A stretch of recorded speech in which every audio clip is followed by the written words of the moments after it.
Welcome to the Sensible Socialist Podcast, a podcast for the rational left. We need to unite and work together if we're all going to get through this.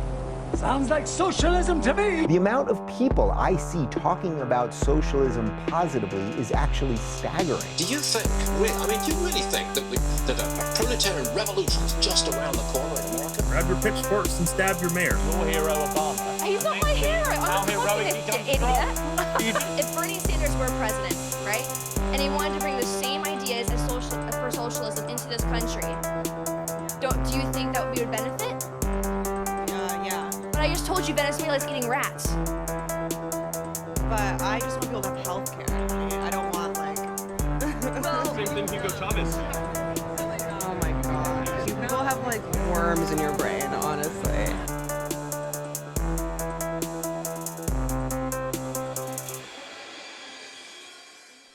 Welcome to this week's episode of the Sensible Socialist Podcast.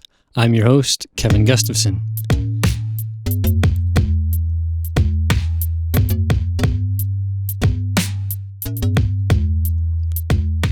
In the first few episodes of the Sensible Socialist Podcast, I made it clear that I wanted to have widespread conversations with a lot of different people. I didn't want this to be another podcast like all the others where a person would come on when they had a book to sell or had some pet project they wanted to promote. But I just wanted to have conversations with real people about real issues that they are interested in and want to talk about. And this episode is one of those episodes. A few weeks ago, Caden Metcalf emailed me at the Sensible Socialist Podcast at gmail.com and letting me know a little bit about him and that he would like to have a conversation. Caden is the youngest podcast guest at just 16 years old, currently a junior in Liberty, Missouri. He said he'd been listening to the podcast, found it interesting, but really noticed that we hadn't really done a lot of talking about the youth. How can young people familiarize themselves with socialism, and why is socialism on the rise among young people? And I thought that was a great idea for a podcast, and I wanted to get Caden's perspective. So we set up an interview, and I had a great conversation with Caden when we talked about all kinds of different issues, including where he's coming from, things that he's seen, and just his general perspective on young people and socialism and the potential future towards communism. So, without further ado, here's my conversation with Caden Metcalf.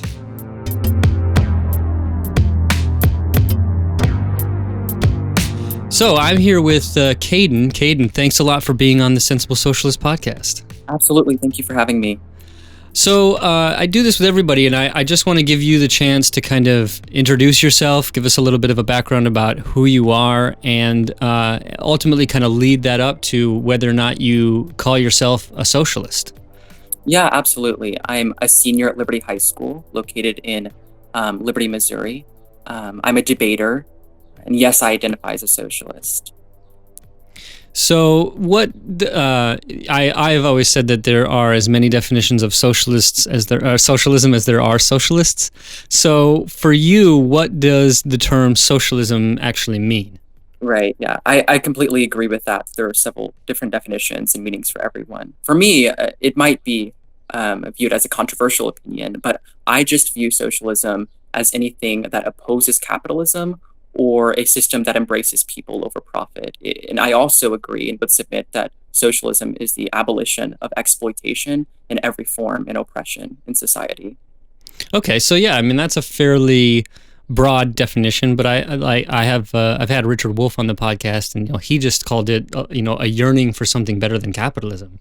So you can get a fairly broad definition, and then you can get very in the weeds and things like that. But that's a sufficiently broad definition. I think a lot of things can encompass that, and I think one of the things for me is there's been such a tendency on the left to splinter and split and kind of have turf wars and things like that. And I think part of it is having too specific a definition of socialism. So starting broad like that, I think is good, but maybe we'll drill down a little bit more into what that actually sort of means. But how did you become familiar with socialist ideas? I remember, when I became familiar with this, it was not as, I guess in the mainstream as it is, but I'm wondering sort of how you got associated with these more radical ideas.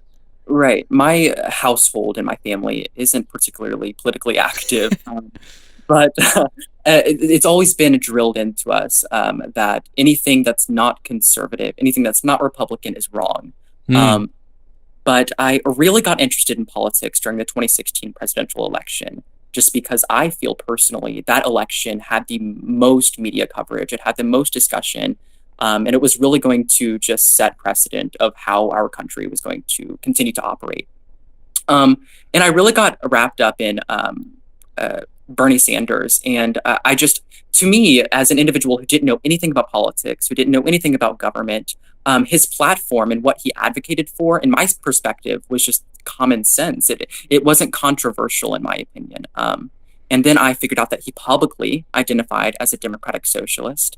And then that just, of course, led to a spiral of research into what socialism is, what is democratic socialism, what are the different types of socialism.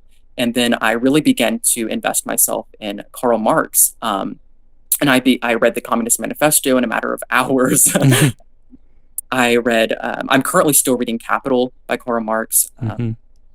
It's just been a spiral of research. It's most definitely been a journey of development for as far as my political ideology. Yeah, it's funny. I remember having a similar experience where, I needed to find out what socialism and communism, those words like sort of actually meant. And so, going to the Communist Party or going to the manifesto of the Communist Party, you get an idea as to where they were coming from. I was always surprised at how much adulation and good comments there were about capitalism and how revolutionary capitalism was, and then how you eventually get into discussing, the proletarian and the bourgeoisie. And I had never heard of that distinction before. I'm curious. I remember my high school history and social studies education, and I remember the basically disinformation that we learned about socialism and communism, usually through the prism of like, look at the 20th century socialist experiments. That's pretty terrible. And like Stalin is worse than Hitler and all these kinds of things. How did what is your school curriculum like when it comes to that kind of stuff? Right. It's first important to realize that I was not politically active whenever we were learning about socialism and communism. I don't think that we ever had an actual unit about it a couple of years ago. But I do know that my social studies teacher made many associations between communism and death, and socialism and oppression and totalitarianism and authoritarianism. And then we began to talk about how in Nazi Germany they would enrich totalitarianism into the curriculum.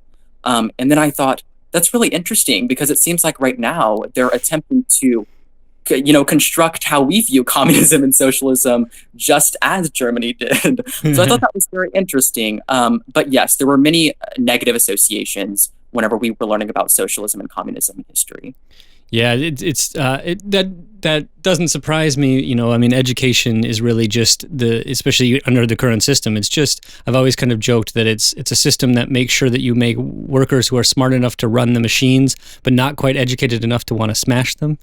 And so, I think that's not surprising that it continues to be a very, I think, poor version. I don't know very many social studies teachers who are really familiar with Marx. I don't know very many social scientists, honestly, who are very familiar with Marx. And so you're saying that you're reading Capital. I remember I didn't even try to get into Capital before I got into college. And then I tried to read a little bit of it, and man, it was totally over my head. I didn't know what was going on, and it's in that 19th century language, and it's a very difficult read. But if you can slog through it, it's incredibly helpful to understand that Marx's basic criticism and understanding of capitalism remains true. It really, there are a lot that's changed in the last 160 or so years, but there's a lot that hasn't, and the same foundations of our society are still really the same. Right, absolutely. Yeah. Capital is very helpful, especially for an individual who newly and recently identifies as a socialist. I never really thought about capitalism as fundamentally exploitive or as fundamentally oppressive. But then when I really began to read Capital, and it's just like a logical debunking of capitalism, in my opinion. There are many articles that you will find from socialists that almost informally attempt to debunk capitalism. But if you're trying to look for literature that logically debunks capitalism and that just analyzes capitalism not only in a negative perspective, but also just in an objective perspective, capitalism most definitely, it's a good read. Most definitely. Yeah. So what I'm really curious about, I mean, I am sort of looking for this conversation and looking to you to give me a bit of a view as you see it. Like, to kind of, I mean, I'm originally from a small town in Minnesota. My parents are also very conservative Trump kind of people. And so I had, I think, a similar kind of family background and experience that you do. And when I was younger, nobody knew about socialism. Radicalism was not something that people were sort of interested in or really engaged in at all. And I remember reading about Bernie Sanders when he was still, the congressman from Vermont. So this is, well before he had any kind of media attention or anything like that. And I thought, oh man, what would it take for Bernie Sanders to be president? And in some ways, at least running for it now, here we are. So I've seen a lot of polls and things like that that the support for socialism among young people is really, really high. And so I'm wondering, from your kind of perspective, from the ground level, is there a great interest in socialism among the youth? And if so, or if not, why or why not? I would say that it's most definitely supported among youth. I think there's four main reasons, but I think the main reason is just education. I believe young people today are more educated than they've ever been. And I think that there's been a lot of propaganda and advertisement against socialism and communism that have attempted to specifically target young people, to instill that capitalism is the only way to ensure freedom. Capitalism is the only way to cooperate with democracy. But I think the main reason that it's widely supported among America's youth and internationally as well is just because that message is exhausted. I think individuals have developed a sense of individuality. An Associated Press survey that I thought was really interesting, that I read not just a couple days ago, found that 46% of young people ages 15 to 34 believe that they have the ability to have a moderate effect on politics. And that's been a significant increase from historical rates. It's a 10% rise in just recent months. So I think most definitely it comes down to political education. And then it also comes down to just, with political education comes an awakening on an individual and group level. I think individuals, because most American high school graduates, 90% are going to college, and that's respectively the highest number of college admissions in modern day history, right? And then I think that those students who are going to college acknowledge that that's a financial burden, and because as of 2018, the amount of debt, fiscal debt for college is just $1.5 trillion, which is very, very high number. And so I do believe that young Americans support socialism, and I would submit that younger individuals have a significantly higher support for socialism than that of older generations. When I was a kid, and going to high school and getting close to getting done with high school, the way that everybody explained what was going to happen sort of after high school was you go to college and you get a degree, and it didn't matter what the degree was. Like for the whole generation before me, all they told me was get a college education, get a college degree. It doesn't matter what. The joke was you could get it in underwater basket weaving, as if that's some kind of useful skill. But that if you had that 4-year degree, you were going to get a job. And if you got a job, you're going to get a middle class lifestyle, and everything was going to be fine. So from the way they explained it to us, a college education was the vehicle to get into the middle class.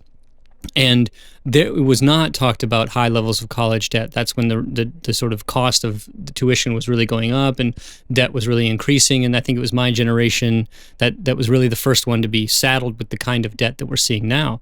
Your generation is coming into going to college knowing full well that this is a hole you're digging yourself, as well as the potential to kind of get into that middle class. Do you think that that's changed how people see a college education and even the wider economy in terms of the prospects for a good job after college when you have all this debt?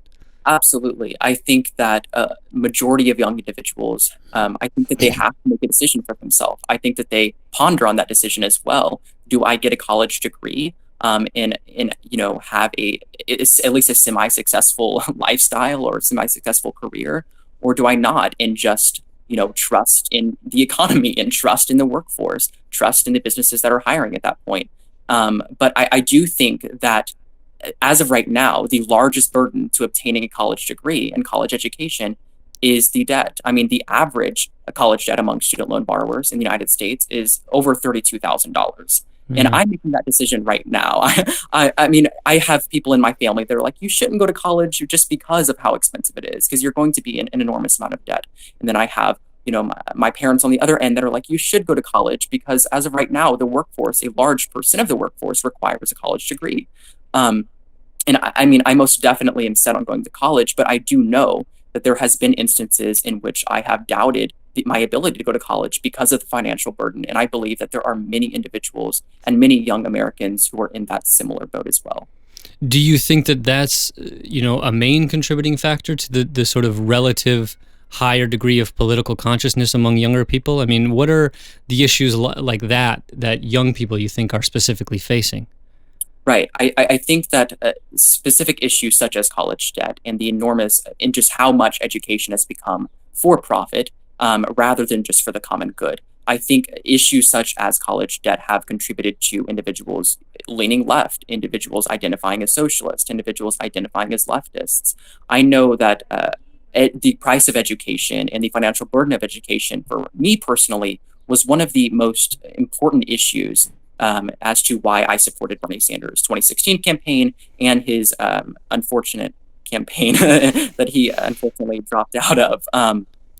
But I do think that specifically that, and just the for-profit system in general in America that targets specifically youth right now, and specifically targets the younger generation, is a contributing factor as to why individuals are leaning left rather than embracing precedents, rather than embracing capitalism. So I think that for me, it seems like when I think about the time I had in high school, this is pre-social media. Like I remember it being kind of a big deal that we had those, like, you might not even remember, but old Nokia phones that you had to text, you had to press the button like a number of 2 times to get to the second letter and shit. Like they were really early on.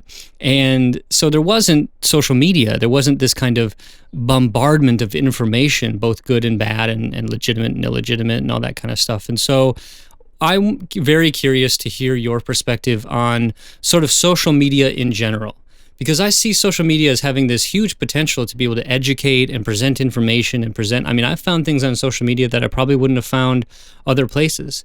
Yet I also know that, especially for young people, social media is a huge fucking distraction. And, right. People are, there's body image issues and bullying issues and popularity issues and all kinds of distracting elements that social media just inflames and makes even worse. But it also has this capacity to educate and connect and do all this kind of stuff. So I'm curious about your perspective just generally on social media. Like, is it a good thing? Is it a bad thing? How much do you participate in it? How much do you see your classmates being sort of consumed by it or, educated by it? And do you think that in general it's having a more positive effect, a more negative effect, or how do you see that? Because it looks a lot different, I think, to me than it does to somebody who's your age. Right. I'm torn when it comes to social media, honestly. I do agree that social media is a detriment to just the overall development and social connection between young people. I think it specifically targets young people as well. I think that the older generation, they didn't grow up with social media. They weren't introduced. They weren't born into an era in which social media was the number one thing, in which it was the most hyped thing around. Mm-hmm.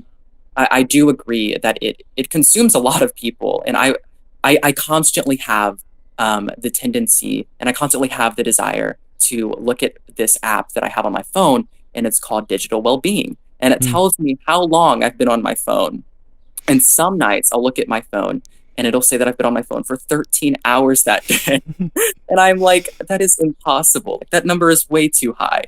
I do spend a lot of time on social media, I will say. I think that there are many different reasons that individuals spend time on social media. I think that some individuals and some young people spend time on social media because they don't have connections with family, or it's a way to fit in. I think it's a way to gain popularity. So in that respect, I do think that social media can be negative, but I also think that it can be positive when it comes to education. I know that a lot of people use social media as a platform for educating themselves because they don't have access to resources that other individuals do. I know that there's this platform, there's this social media platform called TikTok. It's very, very popular among people right now. And you'd be surprised the amount of social media accounts on TikTok that are political hype houses. And I would say that 70% of those hype houses in the TikTok accounts are just educational videos, opposed to an attempt, to instigate argument or to be aggressive or violent. So I do think that there are beneficial factors of social media, but I also believe that it is as well as a detriment to society as well. So I know, I'm curious about this just from your perspective too. The popularity of different social media apps, like you say, TikTok, I know is really huge, and I've never used TikTok. I know what it is, and I've watched TikTok videos, but I don't have a TikTok account. I'm still using Facebook.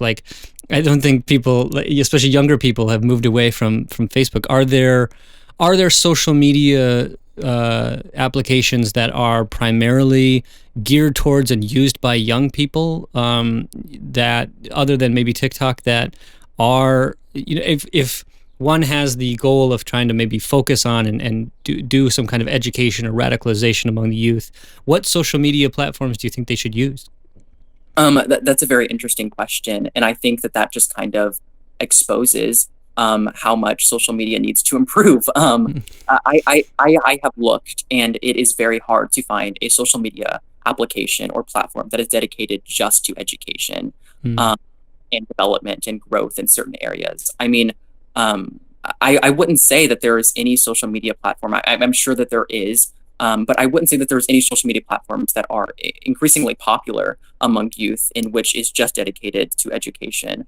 And I do think that's a problem. I think it's a problem that youth in today's society have to dig for education.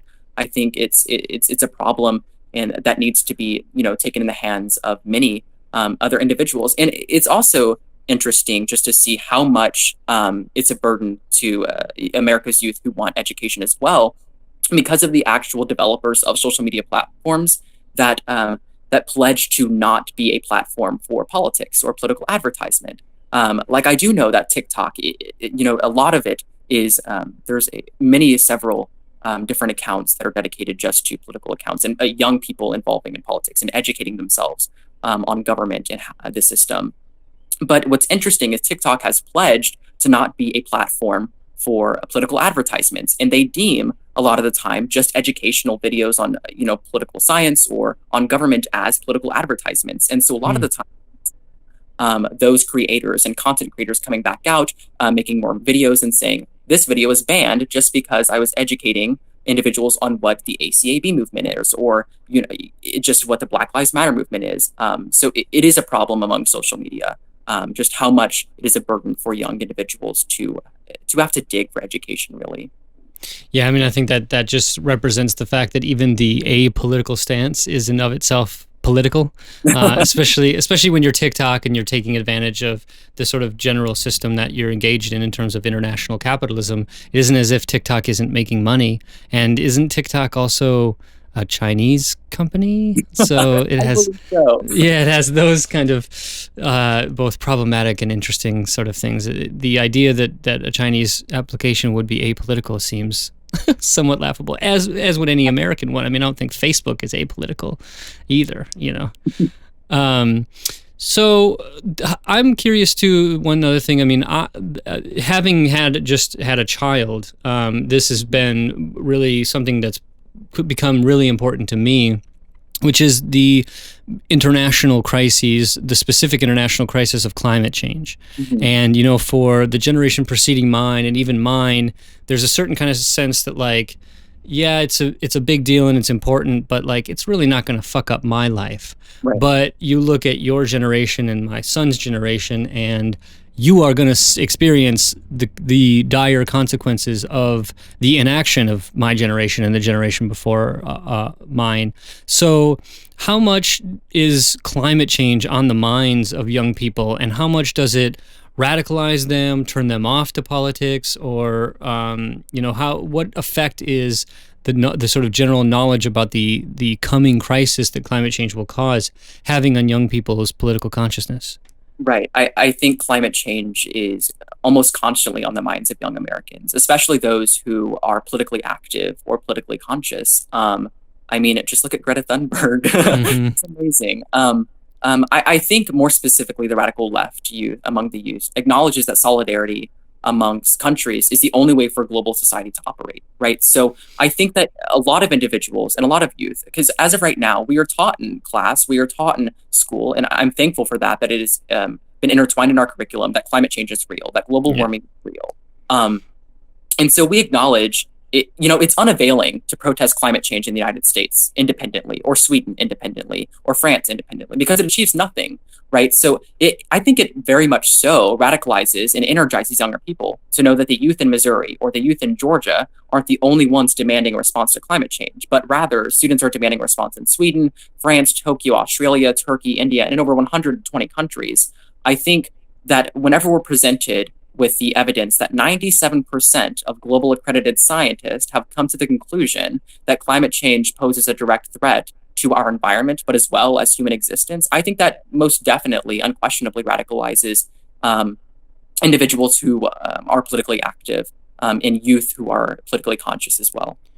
Do you think that the response or the kind of frustration that would move into politics moves in a direction that is critical of the system itself, like even the system of capitalism? Does it turn into an anti-capitalist critique? Because there is a way of seeing climate change as like a problem that capitalism possibly could solve. I don't necessarily see it that way. I think that it's actually a problem exacerbated by the dynamics of capitalist production. But, there is a certain way that you could see do carbon capture or some kind of way that you could incentivize it through carbon taxes or something like that to decrease. But are people's criticism of the status quo response to climate change a systemic criticism or a sort of particular criticism of somebody like Donald Trump? I think I would affirm that the response to climate change among international youth is a critique of capitalism, but also just a lack of governmental accountability and responsibility. I would say that I personally would argue that capitalism it fundamentally promotes negative environmental behavior, right? I think that I would also argue that it's just production as well. It's just a natural consequence of production. But of course, I believe that at the rate and at the things that the individual corporations will go, the extent to which they'll go just for profit, no matter how much it harms the environment, I think the youth, I think that radicalizes them. I think it energizes them to acknowledge that these corporations, they just want profit. They don't care about the environmental consequences that we're going to have to deal with as the younger generation, because all they care about is pleasing their shareholders. And I think that most definitely energizes the youth. I think it energizes me as an individual to know that essentially money and profit and capital is being placed above lives and above our environment. So yes, I would argue and I would submit that it is a critique of capitalism. It is a critique of a lack of governmental accountability and responsibility, because we have constantly heard from our leaders and our politicians that they are going to do something about climate change, and that we shouldn't worry, and that we should stop walking out of school, and that we should stop protesting. Right? We hear it from Democrats all the time. Democrats have continuously told us and told the public that they're going to do something about it. But have they? No. And that just exemplifies a lack of governmental accountability. And I think that's really what energizes international youth. So you mentioned the Democratic Party, and I wonder, I think when I was a kid, it was just sort of taken for granted. We had two parties, a nominally conservative party, a nominally liberal party. If you're liberal, and I mean in Minnesota we had a long streak of liberalism that you could kind of rely on, I guess, and it's a pretty blue state. But the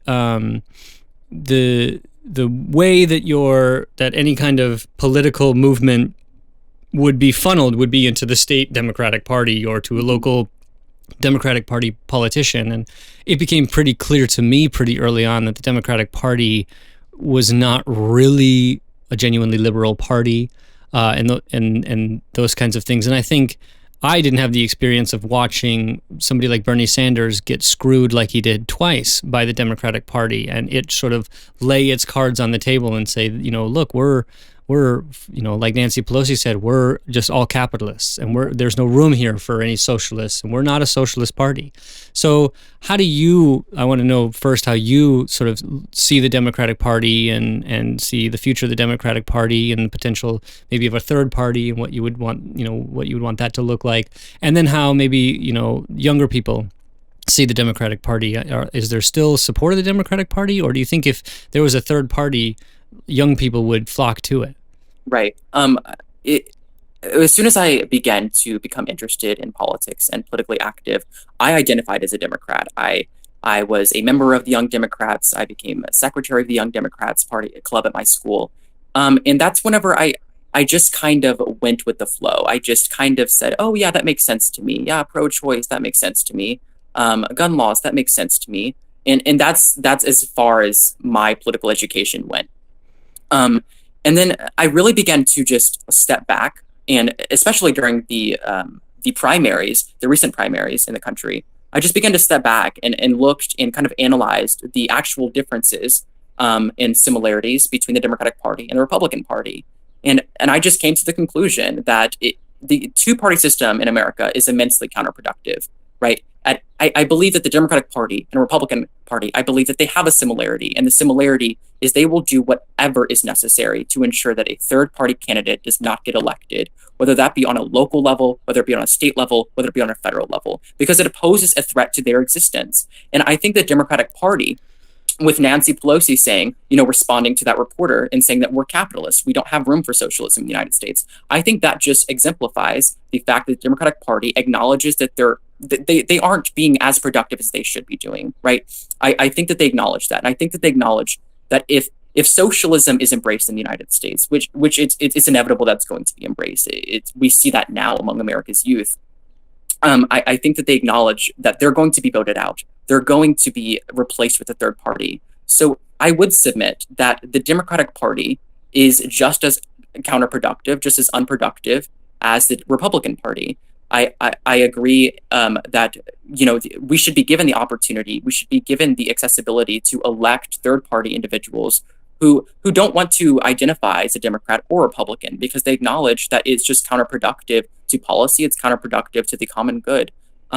And among individuals and my socialist friends, I have one very close socialist friend. She once identified as a Democrat as well, and now she rejects the Democratic Party. And I think that's very common. I think he said that a lot. It's just because we understand and we acknowledge the level of corruption and the level of the extent to which the Democratic Party will go to conceal what they actually do behind the scenes. Yeah, I mean, how energizing or how demoralizing it must be to see old Uncle Joe as the Democratic nominee for president. I mean, you could have had somebody who was energizing and engaging and bringing in young people and getting people involved and all that kind of stuff. And instead you have, the guy who says that if you can't, or if you're not decided between me and Trump, you're not black and stuff like that. Like he said that today. Like how crazy a situation, and how frustrating it must be for young people in particular. For me, I've sort of seen this a couple of times, so my calluses are pretty deep, and it's not like a big shock. But if this is your first or second time through this process, I just can't imagine how pissed off it must make people to see just the failure of the system to be at all in your interest. I mean, what interest does Joe Biden have in young people? Right. Do you know what I mean? Yeah, I most definitely agree with that. I was very disappointed after Bernie Sanders dropped out, not only because Bernie Sanders dropped out, but because individuals and new voters in young voters, they're going to be forced to choose between two individuals who I personally would argue don't actually have the common good and interest. I think that's very unfortunate. Yeah, I mean they're both corrupt. So what's the difference, you know? One thing I wanted to kind of to get your perspective on is just kind of look, I think you've had this experience, and maybe it's obviously different than mine. I was very alone when I was 16 years old and discovering Marx and reading all this stuff like that. I had to, drive a long distance and go to meeting with strangers and all this kind of stuff. And I mean, you've already said at least that you have one socialist friend, so you can at least, commiserate with her. But I'm wondering if you feel like you've kind of discovered something or found this unique thing that not everybody in your generation sort of has, and if you feel that there's something special about that, or that there's something that you wish that you could sort of easily package and give to people of your age that would maybe get them more interested in particularly Marxist politics, but even just like radical left politics. Yeah, I most definitely. I think it comes down to one simple thing, and that's, I think that's to reject the status quo. I think it's to embrace education, and I think it's to never stop learning. It's so many times that I've been, messaged by friends, or that I've been, one of my friends have told me that, communism is bad, socialism is bad, and as an individual whom I would like to say I'm educated, I ask them questions. I don't just say, well, that's your opinion. I try to see where they're coming from. And I ask them questions as to, well, when has socialism actually failed? Or when has communism actually failed? Or what, in your perception, why is socialism associated with death? Why is communism associated with death? And it seems that they can't answer that question ever. It seems that they just made this association, they've accepted the association that communism, socialism, and any radical left ideology is bad. And I think that just truly exemplifies and just substantiates how blind we are. I think that we're told at a very young age that we live in the best country in the world. I think we're told at a very young age that capitalism is the only system that will work, that capitalism is the only way that you can have freedom and have democracy. And I think that we're also raised with the ideology that any other ideology other than democracy and capitalism is fundamentally immoral and unjust. And to young people, I just say, to continue to educate yourself on issues that matter to you, and even issues that don't matter to you. I didn't care about labor value or use value or exchange value whenever I was a Democrat. I didn't care about that. But it's still, I must say, kind of boring, but I read it because it shows so much. It exposes so much, and it shows that there is always an alternative. And because the reality is that we as young individuals are the future leaders that will, by necessity and by default, have to make decisions that will impact millions. And I think that it's been acknowledged very recently. It's been acknowledged through history that capitalism is fundamentally unjust. Capitalism doesn't work for the working class. It only works for the top 1%. It only works for the individuals who own the means of production. So what do you think it would take to have a more widespread, to have sort of less of the conversation that you were talking about, and to kind of have this switch where there's this general disposition to see socialism and communism as morally bad or morally bankrupt or something like that, to something like where it is potentially the liberating ideology that I think you and I would agree that it is? What do you think it will take for people to have that realization? I think it's, for one, a lot of young individuals are afraid to say that they're politically involved or that they enjoy politics because, really? I most definitely think that that's something that I've heard a lot amongst my peers, is that they don't want to be politically involved because they don't think it's cool. It's lame. It's lame. It's lame. I get called boring all the time because I talk about, economic theory. I think it's, for one, to acknowledge that if you dismiss politics, if you dismiss political science, or you dismiss economic theory, you're dismissing your condition of life.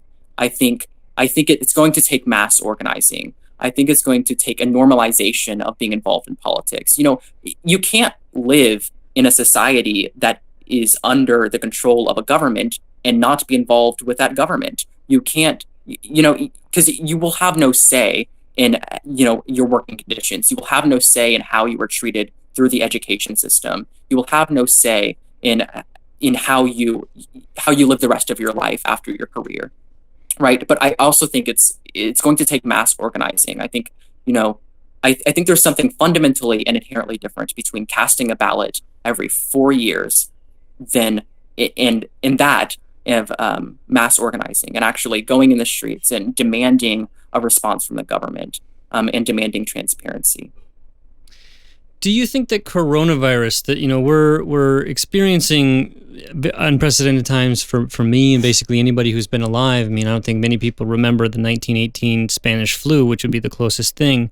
So these are very, non-normal times, and to be young during this period of time, this must be hard to understand. And maybe not so much for you. I think this might be a little bit easier to understand for you, but for people who may be less politically active or less economically aware, this has to be very confusing and frustrating in terms of not only just the quarantine and things like that, but the economic crisis that has come from this, and the prospects. If you're graduating from high school at this time or graduating from college at this time, it's a really bad time to be looking for a job.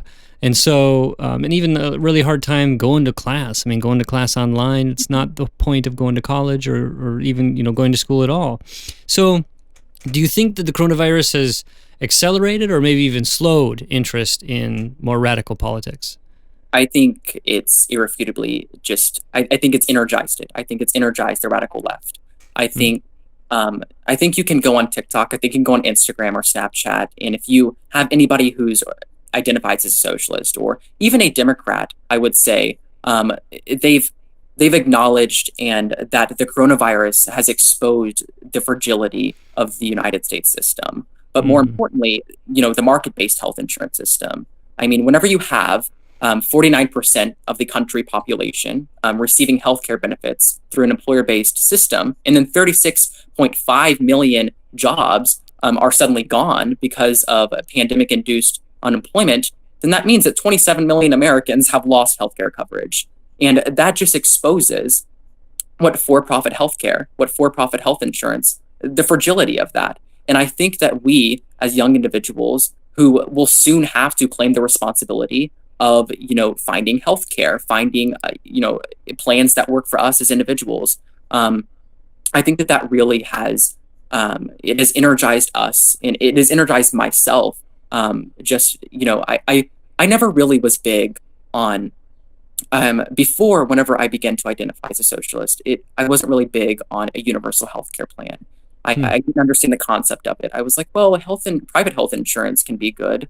But then I believe that the coronavirus has undoubtedly just kind of illustrated for everyone that a market-based health insurance system is fundamentally unjust. If it spreads the message and ideology that if you don't give your labor to your employer, you do not have the accessibility to a healthy life. And that to me is an unjust, oppressive system. And I think the far left, I think the middle, and I think that even the right, far right, I think extremists, I think Trump supporters acknowledge that. Yeah, I mean, that's what an interesting horseshoe that sort of gives us. Looking to the future in terms of for you, what I'm curious about is how much have you looked into different political groups, socialist groups, in term, whether it be the Democratic Socialists of America or Socialist Alternative, the Party for Socialism and Liberation, the Communist Party, whatever. How much have you looked into these different groups, or how much have you given thought to actually joining up with one of these and beginning organizing with a socialist group? Yeah, I've looked into it quite a bit. I currently have a subscription with the Democratic Socialist of America. And then I follow the Socialist Party USA quite a bit, and then the Communist Party USA as well. But there's also a local organization in my hometown. It's called KC Tenants.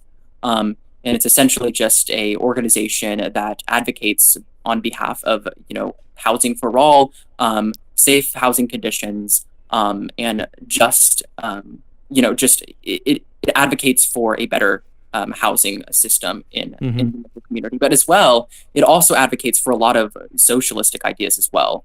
And they're currently organizing. I mean, they went to Jefferson City, which is Missouri's capital, not that long ago, and demanded that the governor, sign the Tenants' Bill of Rights, and they did so. The governor signed the Tenants' Bill of Rights, and I thought I think that truly has just shown me how much grassroots organizing and how much grassroots movement truly is meaningful and truly is required in a democracy or in any community or system. So I most definitely, in the foreseeable future, see myself participating in left organizations.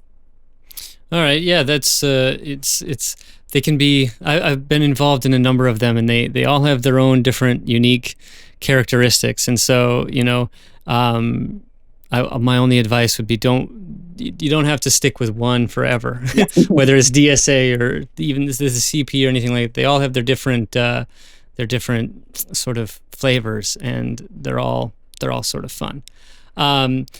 A question that I actually got, I asked my wife what she wanted to know, and she came up with this question that I'm very curious to hear your perspective on, which is, I feel, and I have a bit of a resentment towards the generation, my parents' generation, let's say, so because my parents are boomers, and who are very happy about the whole okay boomer thing. They really they deserve it, so it's okay. But I feel like, and I remember when I got into college, I read this amazing book called Lies My Teacher Told Me.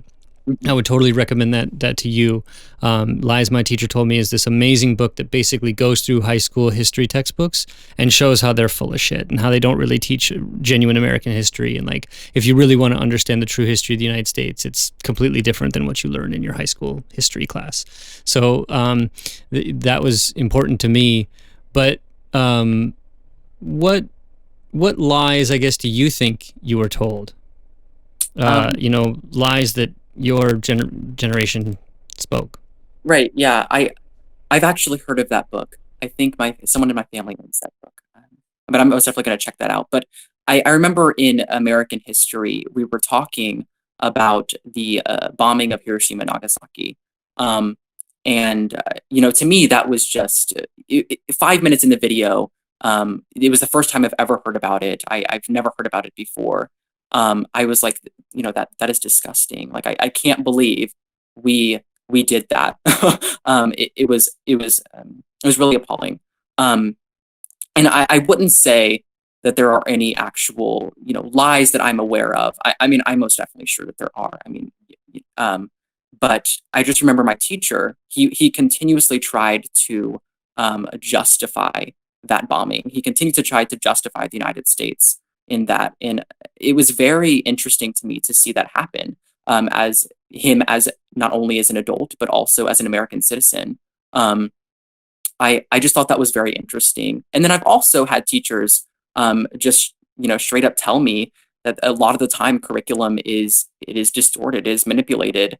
And it is I remember whenever we were talking about Nazi Germany and American history, he did say that there's a lot of things in the curriculum that is just, it's manipulated. It is constructed and formed in a way to favor American ideals or democratic ideals. So I do think that that's oppressive in that sense.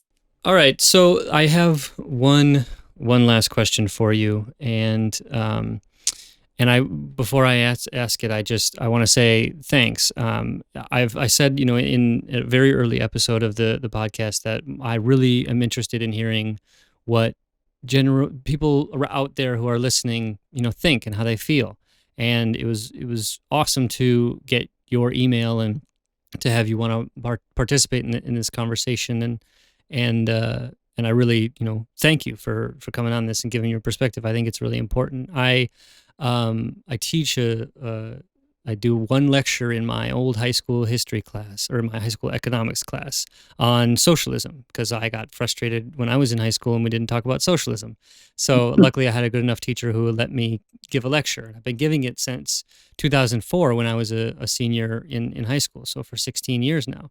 And I have definitely seen a shift in young people's, at least just a interest in this, to kind of like you start talking about this and people kind of, you see more heads nod and you kind of understand that like, oh yeah, there really is something to this. And like, it's not super crazy and stuff like that. How much, so there's my last question. How much in terms of inroads that you've already given an indication, like you know, sometimes people call you boring or something like that, but what kind of inroads have you been able to make with some of the people that you've talked to in some of these ideas? Have you at least increased interest among the group that you know have the ability to kind of influence? And do you think you've maybe made a convert or two, or at least got people interested? How has your evangelizing gone? Shall I say? Yeah, it's been a journey. There are always those individuals that just they won't change their mind and they won't hear you out either. And to me, that's okay. But any chance I do get, I think it's important as a socialist to try to at least explain socialism. And whenever I do get that opportunity, I think that they do understand that socialism in itself is fundamentally more just than that of capitalism or other systems that we've embraced. I think that the main problem that a lot of the individuals who I've talked to personally, what they tell me is that it's just too radical. It's impossible. And I think that in itself just shows how we've been taught and how we've been brought up, not only, you know, from our parents, from who might be conservative, but also just the government. And I do think that there is, you know, increasing support for socialism. And I was once an individual who was like, you know, socialism sounds nice, but it's just impossible. So I'm not going to identify as a socialist. What was the thing? What was the thing that turned that switch for you? Like, you know, I mean, I remember feeling the same way, and I can kind of identify what it was that sort of made the switch for me. But maybe I'm curious what your sort of aha moment was. It was just really seeing the corruption for what it was. It was me saying that enough is enough, really. And Alexandria Ocasio-Cortez really had a part in that. She's very inspiring to me. And I think a lot of young people, but it's just, I think what it is just to see that our government is kind of a joke right now. And that it's not working in the best interest of the working class or the middle class or and you know, at this point, the lower class and the poor class is just completely disregarded. Sure. And to me, that's unacceptable for quote unquote the beacon of democracy. I think that if that message is spread across America's youth, that we will begin to see increasing support for socialism. I agree. I think as times get more radical, radicalism will be the only solution. And I'm not sure how familiar you are with a great Marxist called Rosa Luxemburg, but she had a great thing that especially at the times when capitalism is going through its deep crisis and you know is destroying the world, there becomes questions for certain generations in which whether you're going to choose socialism or barbarism. And I think particularly your generation is going to be confronted with that question in a way that many generations have not had to answer that question. And so it's going to be socialism or barbarism, and we got to go for socialism. Right, absolutely. All right, Caden, it's been awesome to talk to you. I want to give you one chance to maybe just kind of give a parting thought, or you know, make sure that we talk about something that you want to talk about. Is there anything that we missed that you want to kind of give a shout out to, or you know, direct people to, or anything like that? Just want to give you the chance to leave us off here. Yeah, thank you very much. I really enjoyed having this discussion. I guess the last remarks, and this has been a very thorough discussion. I think the last remarks are just to continue to educate yourself and to continue and never stop learning, and to don't set yourself on what the government or what certain politicians or what your family members tell you. Always invest yourself in an educational environment where you have access to educational resources, because a time is going to come when it is going to be necessary that we embrace an alternative system, because capitalism is not going to work. Couldn't have said it better myself. And also that that school is one place to get an education, but I think, as you are well aware, that which is banned from the school can also itself be an education. So educate yourself. Pick up a book that you won't read in your English or social studies classes, because it might just teach you something that you really want to know. All right, Caden, thanks a lot for coming on, and I really appreciate talking with you.